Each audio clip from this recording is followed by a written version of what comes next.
നമ്മുടെ ഗുരു ചീരപ്പഞ്ചിറ മൂപ്പനും മകൾ ലളിതയ്ക്കും നമ്മുടെ പ്രണാമം. അനുസരിച്ച് ചീരപ്പഞ്ചിറ സൈന്യം പണപ്പുറപ്പാടിനായി തയ്യാറായിരുന്നു. നമ്മുടെ മകൾ ലളിതയും പാവപ്പടകളെതിരെയുള്ള ഈ യുദ്ധത്തിൽ പങ്കെടുക്കണമെന്ന് ശാഠ്യപ്പെട്ടിട്ടുകൊണ്ടിരിക്കുന്നു. അതെ, ഉദയൻ സ്ത്രീകളോട് കാട്ടിയ ക്രൂരതയ്ക്ക് എങ്ങനെയെന്ന് എനിക്ക് പകരം ചോദിക്കാം. മധുപടയ്ക്കെതിരെയുള്ള യുദ്ധത്തിന് അടിയനെ കൂടി പങ്കാളിയാക്കാം. അങ്ങനെ തന്നെ ആയിക്കോട്ടെ. ചീരപ്പഞ്ചിറ മൂപ്പന്റെ ഈ മകൾ നമ്മളെല്ലാവരെക്കാളും അഭ്യാസത്തിലും ആയോധനത്തിലും മുന്നിലാണ്. ആ സ്ഥിതിക്ക് മകൾ ലളിതയുടെ പങ്കാളിത്ത യുദ്ധത്തിൽ കൂടുതൽ ഊർജ്ജവും വിശ്വാസവും വർദ്ധിപ്പിക്കും. മറവപ്പടയ്ക്കെതിരെയുള്ള നമ്മുടെ പണപ്പുറപ്പാട് ഇന്നിവിടെ ആരംഭിക്കുകയാണ്. നാം ഒരു ജീവൻ മരണ സമരത്തിൽ ഒരുങ്ങുകയാണ്. അന്തിമ വിജയം നമ്മുടേതാകുന്നതിൽ ആർക്കും ശങ്ക വേണ്ട. നാനാജാതി വ്യവസ്ഥരായ നമ്മൾ ഏകോദര സഹോദരങ്ങളെ പോലെ പെരുമാറുന്നു. നമ്മുടെ നാടിന്റെ പുരോഗതിയും നന്മയും മാത്രമായിരിക്കണം നമ്മുടെ ലക്ഷ്യം. കള്ളന്മാരെയും കൊള്ളക്കാരെയും നമുക്കിവിടെ നിന്ന് തുരത്താം. ചേരരാജ്യവും പാണ്ഡിനാടും ഒന്നാണെന്ന ബോധം നമുക്കുണ്ടാകും.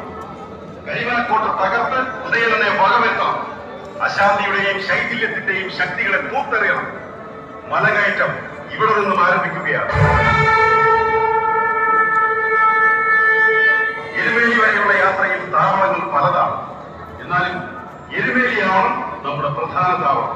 എരുമേലിക്ക് നേരത്തെ തന്നെ നമ്മുടെ ആളുകൾ പോയി കഴിഞ്ഞു. നമ്മുടെ കപ്പലിലുള്ള സാധനങ്ങളും അവിടെ എത്തിച്ചു. എരുമേലി താവളം തയ്യാറാക്കാനുള്ള എല്ലാ ഏർപ്പാടുകളും നമ്മൾ ചെയ്തു കഴിഞ്ഞു. പടയാളികൾക്കുള്ള എല്ലാ സൗകര്യങ്ങളും അവിടെ ഉണ്ടാകും. വെളുത്തേന്റെയും കാവള്ളി പണിക്കന്റെയും മുല്ലപ്പള്ളി നായരുടെയും നേതൃത്വത്തിൽ പെരുമ്പാവൂർ പട ആലങ്കാട്ട് സംഘത്തെ നയിച്ച് എരുമേലിയിൽ എത്തിച്ചേരുമെന്ന് അറിയിച്ചിട്ടുണ്ട്. ചേർത്തലയിൽ നിന്നും ചെമ്പകശ്ശേരിയിൽ നിന്നും അനേകം കായികാഭ്യാസികൾ എരുമേലിയിൽ എത്തുമെന്ന് അറിയിച്ചിട്ടുണ്ട്. മലപ്പുഴയിലും ആലങ്കാട്ടും തണ്ണീർമുഖത്തും കായംകുളത്തും സൈന്യം സജ്ജമായി കഴിഞ്ഞു. കൊച്ചുതമ്മന്റെ നേതൃത്വത്തിലുള്ള മാവേലിക്കര സൈന്യം കായംകുളത്ത് എത്തിച്ചേരുമെന്ന് അറിയിച്ചിട്ടുണ്ട്.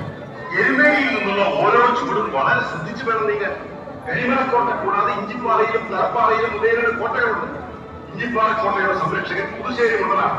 ഉദയനന്റെ വിശ്വസ്ത മിത്രമായിട്ടുണ്ട്. എറസൂരനായ ഒരു പടനായകൻ കൂടിയാണ്. ഇഞ്ചിപ്പാറയിലും തലപ്പാറയിലും കരിമലയിലും കോട്ടകൾക്ക് കനത്ത കാവലുണ്ട്. സാഹസികരായ പോരാളികളാണ് കോട്ടയ്ക്ക് കാവൽ നിൽക്കുന്നത്. ഇഞ്ചിപ്പാറ ആക്രമിക്കുമ്പോൾ തലപ്പാറ സൈന്യമെത്തിയാൽ വൻ അംഗസംഖ്യയും ആയുധബലവുമാണ്. അതിനൊറ്റ വഴിയേ ഉള്ളൂ. നമ്മുടെ സൈന്യം രണ്ടായി നീങ്ങട്ടെ. ഇഞ്ചിപ്പാറയിലും തലപ്പാറയിലും ഒരുമിച്ച് ആക്രമണം നടത്താം. ഈ രണ്ട് കോട്ടയുടെ നിയന്ത്രണം നമ്മുടെ കയ്യിലായാൽ ഉദയനന്റെ ശക്തികൾക്കുമായ കരിമലയിലേക്ക് കിടക്കാം.